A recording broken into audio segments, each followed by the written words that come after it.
రోజులో నా లైఫ్‌లో ఇన్ని ట్విస్ట్‌లు జరుగుతాయని నేనైతే అస్సలు ఎప్పుడు కల్లో గూడా అనుకోలేదండి.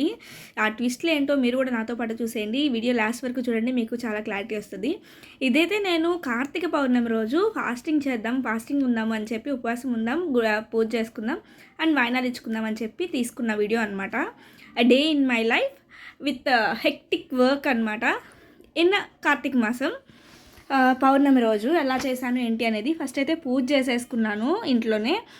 పెద్ద హడావిడిగా ఏం చేసుకోలేదండి, చాలా సింపుల్గా జస్ట్ దీపారాధన చేసుకున్నాను అంతే. అండ్ నైవేద్యం చేయడానికి కూడా నాకు టైం సరిపోలేదు, చాలా లేట్ అయిపోయింది, ఆఫీస్కి కూడా కదా.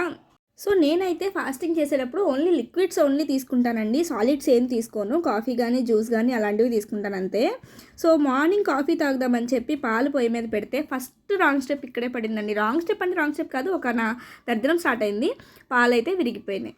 ఈ పాల మీద నమ్మకం పెట్టుకొని నేను కాఫీ పొడి కూడా ముందే బాటిల్లో పోసేసుకున్నా.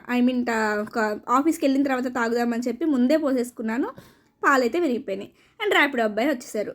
సో ఇవాళకి మధ్యాహ్నానికి ఇదే మనకి లంచ్ అనమాట. నెక్స్ట్ వచ్చేసి మా ఇంటి దగ్గర నుంచి ఆఫీస్కి వెళ్ళడానికి దారిలో 4 సిగ్నల్స్ అయితే ఉంటాయండి, 4 సిగ్నల్స్.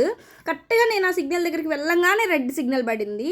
2 సిగ్నల్స్ దగ్గర అలాగే పడేటోడికి పాపం ర్యాపిడో అతను కూడా నా కోసం అని చెప్పి మిగతా 2 సిగ్నల్స్ స్కిప్ చేసేసారు. అతనికి ఫైన్ పడిందో ఏమో కూడా తెలీదు. ఫైనల్లీ ఆఫీస్కి అయితే వచ్చేసాను, వర్క్ స్టార్ట్ చేసుకున్నాను. రావటం కూడా అతను సీరియస్లీ ఒక గాల్లో తీసుకొచ్చాడు, ఉంటానో పడతానో అన్నట్టు. ఆఫ్టర్నూన్ వచ్చేసేటోడికి మన రక్త కోల అది ఏం లేదండి, ఏబీసీ జ్యూస్ తాగేసేసి తీసుకొచ్చుకున్న తాగేసేసి మళ్ళీ బ్యాక్ టు వర్క్ అనమాట. చాలా ఫుల్ వర్క్ ఆఫ్ ఉందన్నమాట. 7:30 అయిపోయింది అప్రాక్సిమేట్లీ ఆఫీస్లోనే. అండ్ ఆఫీస్ నుంచి స్టార్ట్ అయిపోయి మళ్ళీ ఇంటికి వచ్చేసి హెడ్ బాత్ చేసి చిన్న చిన్న పనులు ఉంటే చేసేసుకొని మళ్ళీ రెడీ అయిపోయి వాయినాలు అవి దీపారాజన చేసేసుకున్నాను. దీపారాజన నేను ఈవినింగ్ది షూట్ చేయలేదు, కుదరలేదు. వాయినాలు ఇచ్చుకోవడానికని ప్రిపేర్ చేసుకున్నాను ఇంటి దగ్గర వాళ్ళ వరకు. సో వాయినాలు ఇచ్చేసుకొని అందరికీ వెళ్ళి వాయినాలు ఇచ్చేసి ఇంటికి వచ్చి నేను భోజనం చేసేటోడికి నైట్ 10:30 అయిందనమాట. This is how my day. So please do like, share and subscribe to my channel Annapurna's kitchen. Bye bye.